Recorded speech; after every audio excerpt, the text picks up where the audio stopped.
Hello friends, आज आप लोग वीडियो के थंबनेल को देख के समझ गए होंगे कि आज का टॉपिक है हाइड्रोजन और कार्बन पर बेस्ड। दोस्तों, इस टॉपिक के अंतर्गत हम 4 पॉइंट देखने वाले हैं। आज पहला पॉइंट है अपना, what is carbon and hydrogen. Carbon और हाइड्रोजन क्या है, मींस इनका जनरल इंट्रोडक्शन हमें देना है। सेकंड पॉइंट अपना आएगा, एलोट्रॉप्स ऑफ कार्बन, कार्बन के अपर रूप। एंड थर्ड पॉइंट आएगा अपना, आइसोटॉप्स ऑफ हाइड्रोजन, हाइड्रोजन के समस्थानिक्स।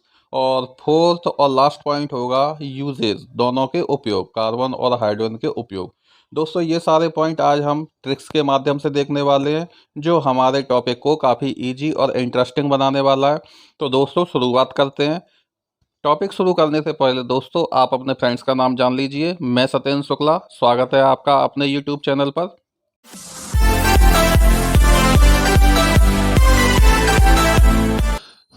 दोस्तों, सबसे पहले देखते हैं कार्बन। कार्बन के बारे में कुछ बेसिक नॉलेज। जैसे पूरी आवर्त सारणी में, पेरियोडिक टेबल में, कार्बन ही ऐसा तत्व है जिसके सबसे अधिक यौगिक इस प्रकृति में पाए जाते हैं। इस पृथ्वी पर सबसे ज़्यादा जो कंपाउंड हैं वो किसके हैं? कार्बन के हैं। टोटल एलिमेंट्स 118 हैं, किंतु उनमें से कार्बन के जो कंपाउंड्स हैं वो सबसे ज़्यादा पाए जाते हैं। सेकेंड है, कार्बन एक अधातु तत्व है। दोस्तों, ये वेरी वेरी इंपॉर्टेंट है, एग्जाम में पूछा जाता है कार्बन क्या है, एक धातु या अधातु। तो कार्बन एक नॉन मेटल है। थर्ड पॉइंट आता है दोस्तों, हम अपने जीवन में जितनी भी वस्तुओं को देखते हैं या उनका उपयोग करते हैं, यूज करते हैं, वो सभी कार्बन से बनी होती हैं, उन सब में कार्बन होता है। जैसे दोस्तों, कुछ एग्जांपल देख लो आप। जैसे अपने खाद्य पदार्थ हैं, चावल, गेहूँ, आपकी शक्कर, अनाज, इन सब में कार्बन पाया जाता है। लकड़ी, इवन अपनी ह्यूमन बॉडी, अपना जो शरीर है, उसमें भी बहुत सारे कार्बन कंपाउंड पाए जाते हैं। दोस्तों, नेक्स्ट पॉइंट है, कार्बन का परमाणु क्रमांक एटॉमिक नंबर 6 होता है, एवं इसका एटॉमिक मास, परमाणु भार 12 होता है। प्रकृति में कार्बन दो रूपों में मिलता है, मुक्त अवस्था में और संयुक्त अवस्था में। मुक्त अवस्था और संयुक्त अवस्था क्या है दोस्तों, देखते हैं आगे। फर्स्ट आता है अपना मुक्त अवस्था। मुक्त अवस्था मीन्स कार्बन जब फ्रीली, बिल्कुल फ्री स्टेट में पाया जाता है। मीन्स कोई ऐसा पदार्थ जिसमें केवल और केवल कार्बन के ही एटम पाए जाते हों। इसकी डेफिनेशन देखते हैं दोस्तों। ऐसे पदार्थ जो केवल कार्बन के परमाणुओं से मिलकर बने होते हैं, उनमें कोई अन्य तत्वों के परमाणु नहीं पाए जाते हैं, वे क्या कहलाते हैं? वे कार्बन की मुक्त अवस्था कहलाते हैं। आप इन्हें कार्बन का ही एक रूप कह सकते हैं दोस्तों। कुछ एग्जाम्पल हैं, जैसे हीरा, ग्रेफाइट, ये आप लोग क्लास 9 से जानते हैं। फुलेरिन और ग्रेफिन। तो दोस्तों, ग्रेफिन आपने ये नया वर्ड सुना है, ये कॉम्पिटिटिव एग्जाम में आता है, वेरी इंपॉर्टेंट है, आपको याद रखना पड़ेगा। सेकेंड आता है दोस्तों संयुक्त अवस्था, कंपाउंडिंग स्टेट। मीन्स नाम से क्लियर हो रहा है, जब कार्बन दूसरे एलिमेंट्स के साथ में रिएक्शन करके, क्रिया करके कंपाउंड बनाता है, तो वह उसकी कंपाउंडिंग स्टेट कहलाती है। एग्जाम्पल तो इसके बहुत हैं, लेकिन कुछ एग्जाम्पल दोस्तों अपने सामने लिखे हैं, जैसे कार्बन डाइऑक्साइड, CO2, C6H12O6। दोस्तों, ये है ग्लूकोज का फॉर्मूला। यहाँ भी आप देख रहे हैं, कार्बन, हाइड्रोजन और ऑक्सीजन के साथ रिएक्शन करके कंपाउंड फॉर्म कर रहा है, जिसका नाम है ग्लूकोज।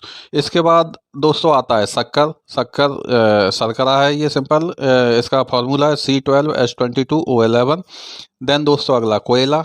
कोयला अगला है शुष्क बर्फ, सूखी हुई बर्फ, सॉलिड CO2। नेक्स्ट टॉपिक आता है दोस्तों, एलोट्रॉप्स ऑफ कार्बन, कार्बन के अपर रूप। अपर रूप क्या होता है दोस्तों?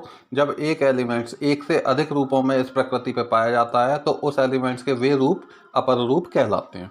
तो दोस्तों, कार्बन के अपर रूप हैं हीरा, ग्रेफाइट और फुलेरिन। नेक्स्ट आता है दोस्तों वैलेंसी, संयोजकता। यहाँ सिर्फ आपको याद कर लेना है कि संयोजकता कार्बन की 4 होती है और हाइड्रोजन की 1 होती है। बाकी इस वैलेंसी टॉपिक को क्लियर करने के लिए मैं आपको एक वीडियो अलग से बना दूंगा। तो दोस्तों, यहाँ वैलेंसी का मतलब सिर्फ इतना सा है कि यदि एक कार्बन एटम हाइड्रोजन एटम के साथ रिएक्शन करना चाहे, तो हाइड्रोजन की वैलेंसी 1 है और कार्बन की 4 है। अर्थात एक कार्बन एटम कम से कम 4 हाइड्रोजन एटम के साथ में रिएक्शन करेगा। दोस्तों, अब बात करते हैं डायमंड की, हीरे की।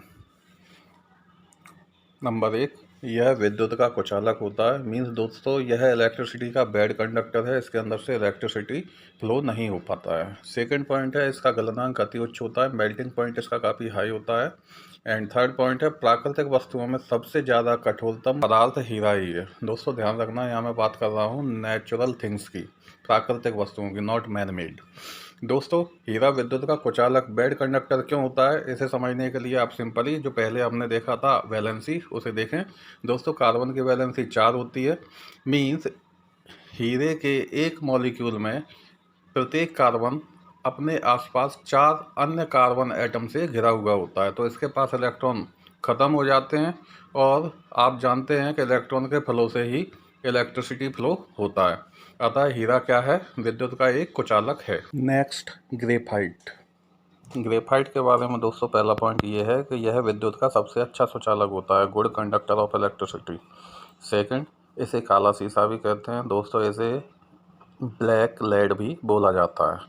और अगला पॉइंट है, विभिन्न सेलों में एवं परमाणु भट्टियों में इसका उपयोग इलेक्ट्रोड के रूप में होता है। दोस्तों, इलेक्ट्रोड क्या होता है, इसके लिए भी मैं आपको आगे आने वाले टॉपिक्स में एक्सप्लेन करूंगा। ग्रेफाइट विद्युत का सुचालक क्यों होता है? क्योंकि दोस्तों, ग्रेफाइट के एक मॉलिक्यूल में एक कार्बन एटम 3 अन्य कार्बन एटम से घिरा हुआ होता है। अतः कार्बन एटम की एक वैलेंसी हमेशा खाली रह जाती है। एक वैलेंसी खाली होने का मतलब है कार्बन के पास एक इलेक्ट्रॉन एक्स्ट्रा है। इसीलिए दोस्तों, ग्रेफाइट विद्युत का सुचालक होता है। नेक्स्ट, कार्बन का कंपाउंड फॉर्म, कार्बन का संयुक्त रूप। इसमें दोस्तों सबसे पहले देखते हैं कोयला। कोयले में carbon, hydrogen, nitrogen, sulphur, phosphorus पाया जाता है। अलग अलग प्रकार के कोयले में कार्बन की मात्रा अलग अलग होती है। देखते हैं दोस्तों, जैसे एंथ्रासाइट जिसमें 90% से अधिक कार्बन पाया जाता है। सेकंड, बिटुमिनस जिसमें 40 से 90% के बीच कार्बन पाया जाता है। थर्ड है लिग्नाइट, इसमें 25 से 30% के बीच में कार्बन पाया जाता है। और फोर्थ आता है पीट, जिसमें 28% तक कार्बन पाया जाता है। दोस्तों, इन्हें कैसे याद करेंगे, इसके लिए मैं आपको एक ट्रिक बताऊंगा। नेक्स्ट पॉइंट, शुष्क बर्फ।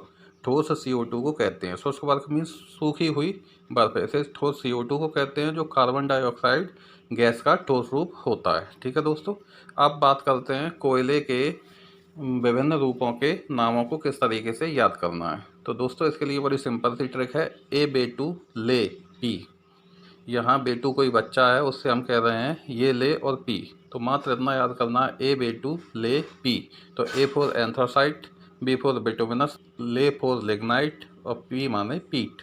यहाँ हम फर्स्ट से फोर्थ तक पूरा याद। Next, hydrogen. हाइड्रोजन का दोस्तों पहला पॉइंट ये है कि यह आवर्त सारणी का पहला सदस्य है एवं गैसीय अवस्था में पाया जाता है।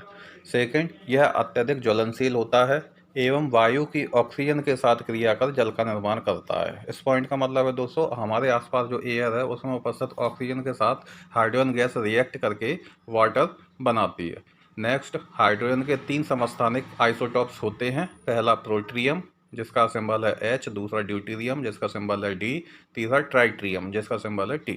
ड्यूटेरियम ऑक्सीजन के साथ क्रिया कर भारी जल बनाता है, जिसका फॉर्मूला है दोस्तों D2O। तो दोस्तों बने रहिए मेरे साथ, फिर मिलता हूँ मैं आपको नेक्स्ट वीडियो में एक नए टॉपिक के साथ। तब तक दोस्तों, यदि वीडियो पसंद आया हो तो लाइक कीजिए, यदि आप मेरे चैनल पर नए आए हैं तो चैनल को सब्सक्राइब कीजिए। तब तक के लिए गुड बाय, टेक केयर।